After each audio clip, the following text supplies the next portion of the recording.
All right, it's been a long time since I've made a video. So, all right, peeps, we're gonna go ahead and get right into it, babies. We're gonna get into 7 removed game features of Final Fantasy 14. Now, this is from a channel called Spectra, so shout out to them. Um, so for everybody that don't know, I've been playing Final Fantasy 14 for woo! 10 years. It's been 10 years? Yep. It's been exactly 10 years. Actually, it's been a little over 10 years. I started playing in 2012 and stuff. So, back whenever the beta 2 came out. It's how long I've been playing. I did take about a year break, a year and a half to almost 2 years off. This was right after Shadow, not Shadowbring. I'm sorry, Sword, Heaven Sword came out, and it was after that came out, and also after, and then came back after Stormblood. Matter of fact, I think when I came back, we was 1 year, um, 1 year away from Shadowbringers. So or close to a year of Shadowbringers. So I've been playing for a long time. So, as with all games, um, things have changed a lot. Kind of how it is, things have changed a lot. So, we're going to go and watch 7 removed game features. It's 5 minutes. Let's get into it, babies. Um, just for heaven's sake, I'm gonna use they updated the Stream Deck too. Peeps, if y'all have a Stream Deck, they updated it. It looks sleek. But we'll go ahead and get into this. All right. Salutations! A Realm Reborn launched in late 2013 after a cataclysm canonically wiped out its ill-fated predecessor, now known as 1.0.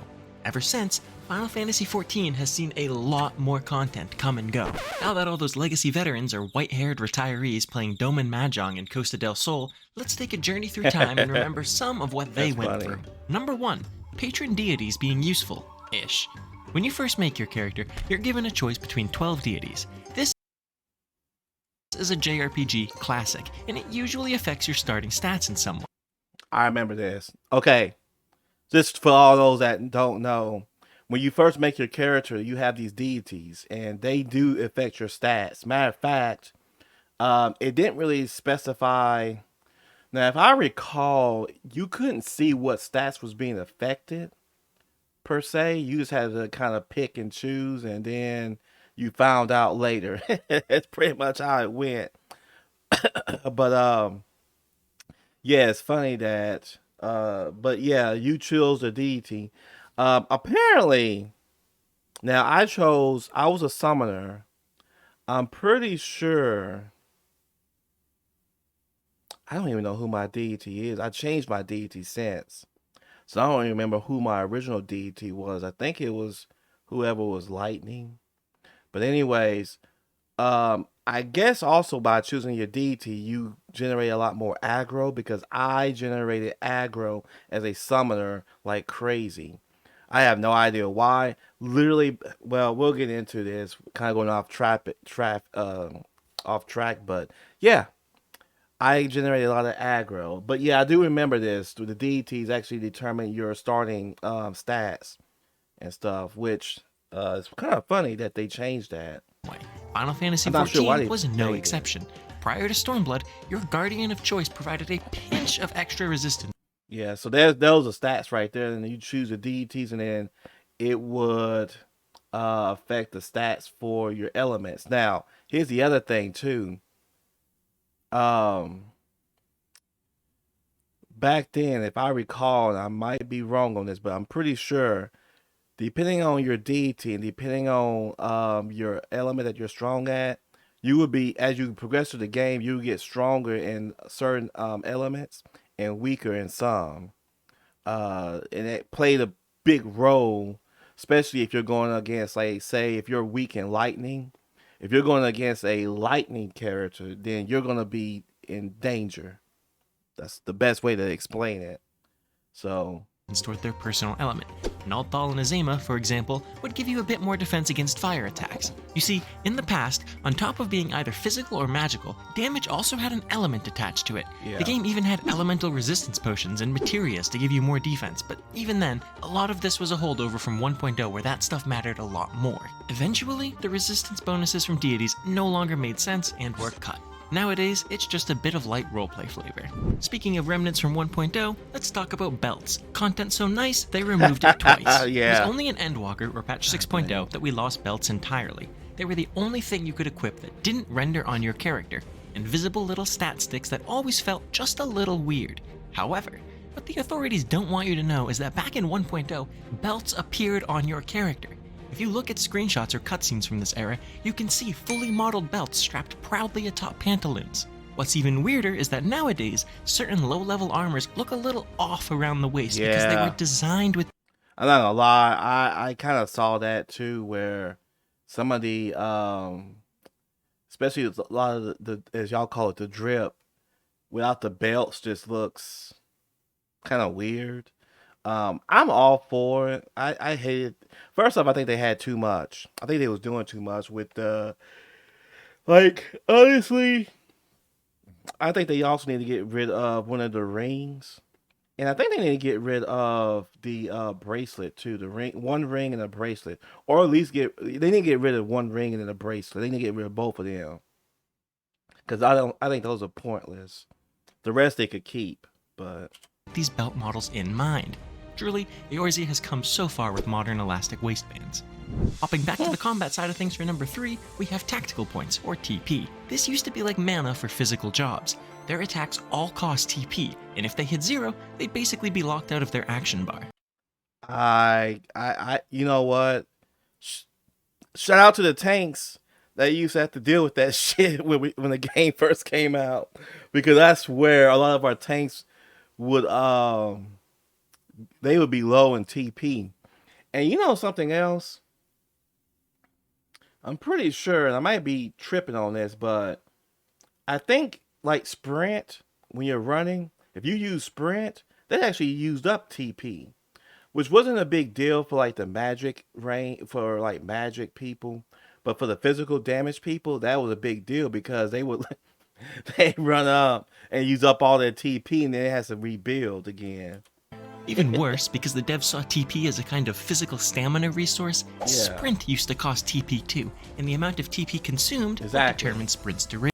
Yeah, I hated that crap because so I don't know how it worked with them. I know that it would once you use sprint, it uses it all if you have it all, and it gives you a full counter. Now, if you just have like a little bit of TP, it'll use whatever all of that, but you will have a shorter count. So I remember that. Yeah, I hated TP. I'm glad they got rid of that crap. It was really pointless. Um, I felt like it was a disadvantage to a lot of the tanks because a lot of them would run out of TP, which means they can't even perform certain actions, which require to aggro enemies because I was being aggroed. So This led to some bizarre scenarios where the best athletes in Eorzea were wizards with comically big hats. Stormblood's patch 4.0 removed the TP cost from Sprint, and finally, TP itself was removed with Shadowbringers patch 5.0, giving us today's resourceless actions. Number 4 is another combat simplification, although tank mains will debate how much it actually changed. Yes, tank stances. Today, every tank has a stance they're expected to just fire and forget. Yeah, In the solo tank stance. content, I'm you glad. never really I'm glad take they it got off. rid of that However, too. there was a time when tanks had 2 stances. Yep. One, kind of like today's, that increased your enmity generation but at the cost of DPS, and one that offered no additional enmity. So there's your 2 stances, and that was really for Paladin. I believe Warrior had 2 as well, and that's really all they had. They only had 2 tanks back then. They introduced Who did they introduce first? I think it was Dark Knight. Did they introduce Dark Knight first and then Gunbreaker? Yeah. I think they introduced Dark Knight first, then Gunbreaker. I don't know if Dark Knight had that. I think they got rid of all of this, or at least did something to consolidate it. I'm gonna be honest with you. I hated this because the funny thing is you had to choose between both. It wasn't one of those situations where you could switch between them. So it wasn't like you had Shield Oath, and then you can just hit another button and go to Sword Oath. It was two buttons. Those were two buttons, two separate buttons you had to press. And if you press one of those buttons twice, you wouldn't have either or. So your damage wouldn't be really nothing. You had to do Sword Oath if you wanted to actually do physical DPS damage. Um, Sword Oath is really good for the off tank if you're going to be an off tank. So that's kind of the whole purpose of it. Glad they got rid of that bull crap. but increased your DPS. In practice, you were expected to really only use the latter. At the time, other roles had spells like Lucid Dreaming, which reduced their enmity generation, while tanks had a whole separate combo based on enmity gen. And regardless of how easy or hard the tanking actually was, the perception was intimidating. And so in Shadowbringers 5.0, Square simplified the whole thing to today's version. Next up, before Shadowbringers, different physical jobs dealt different types of damage: slashing, piercing, and blunt. Oh yeah, I just remember that. That didn't apply to me because I didn't play any classes, but I do remember because um, if I recall, slashing was mainly for tanks. Piercing was from um, the physical DPS. The blunt, I feel like there's only one character. I think there's only one class that did blunt damage. I don't even know that was a class. Slashing would cause a bleed. Piercing damage would cause, I forgot what it was called. But it would like lower their defense stat, so it's like a debuff to their defense. And slashing would cause a bleed. I'm not sure what blunt did. It was generally pretty self-explanatory who did what. Jobs with swords, like samurai, dealt slashing damage, Right. while jobs with spears or arrows, say dragoon and bard, dealt piercing. Got Blunt damage was kind of the red-headed stepchild, because it was mostly monk, but book autos counted too, I guess? It wasn't just that these jobs dealt different types of damage. You know what? Monk, when they first started off, they was super powerful. They was hard as hell to play. They actually buffed them too. Dragoon had a debuff it could apply that made a target vulnerable to piercing damage, which dramatically boosted So let's see. Combo bonus chain for reduces piercing resistance. Oh, it's 5.0. Okay. Um. Okay. DPS for Machinist and Bard. You can probably see the problem here. It kind of railroaded team comps for Savage rating, so damage types and their relevant buffs or debuffs went the way of the belt. Now let's look at...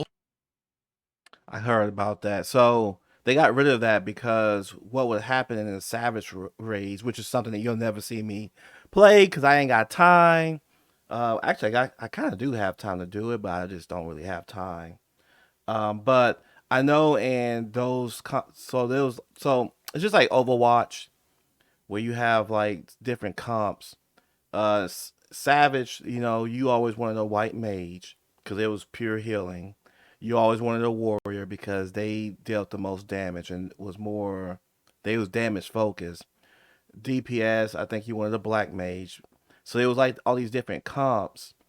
And so what would happen is it kind of got, and I don't know how I feel about this. This is not really for me to comment because I don't really do Savage.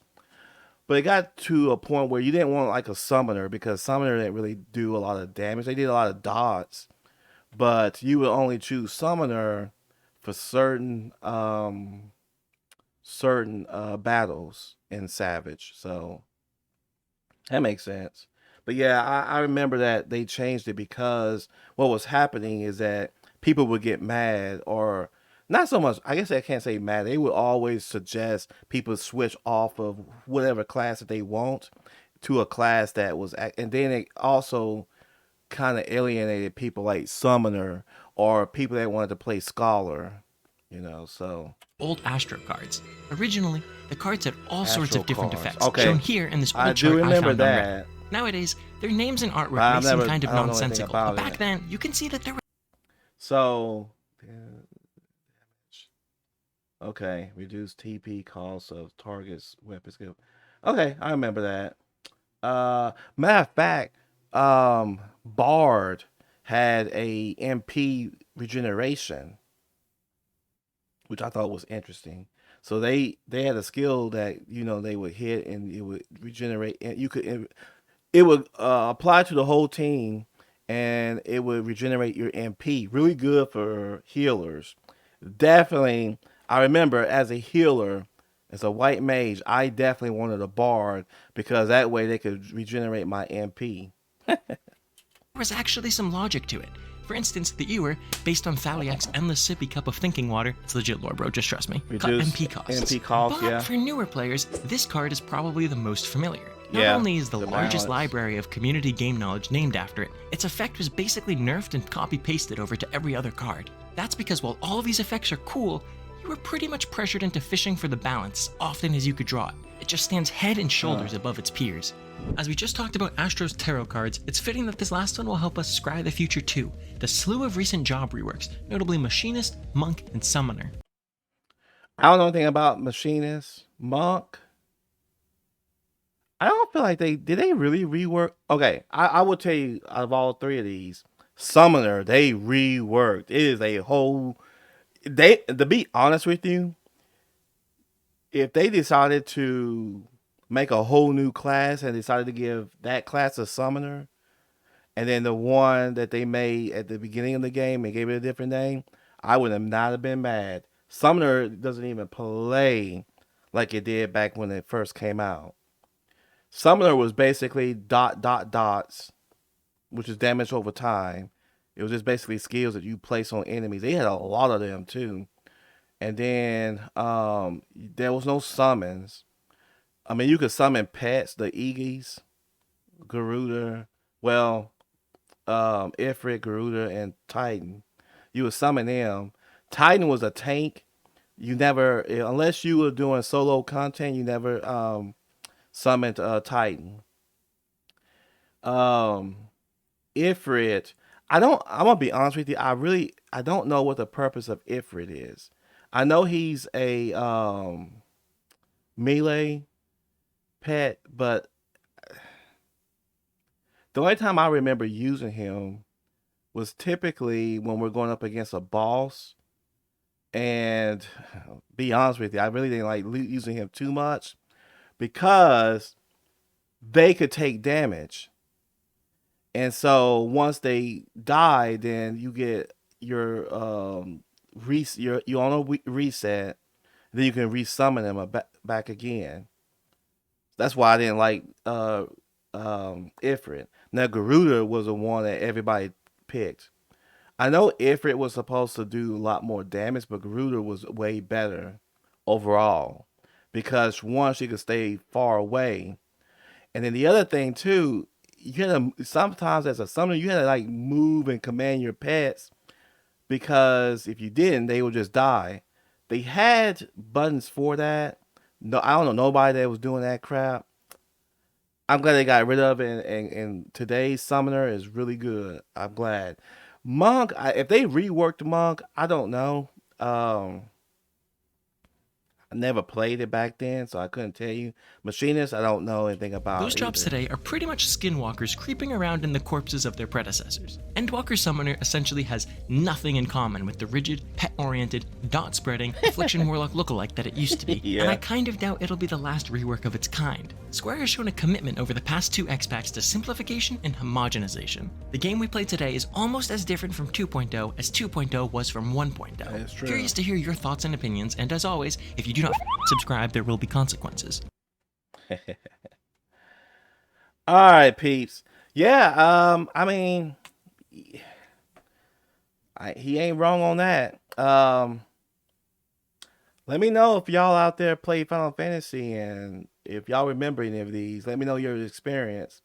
I'm curious though because I'm more curious about the deity one. If anyone's ever switched deities, what their experience with that was, because I selected a deity and I just went on about my business. So, all right, peace. That's it.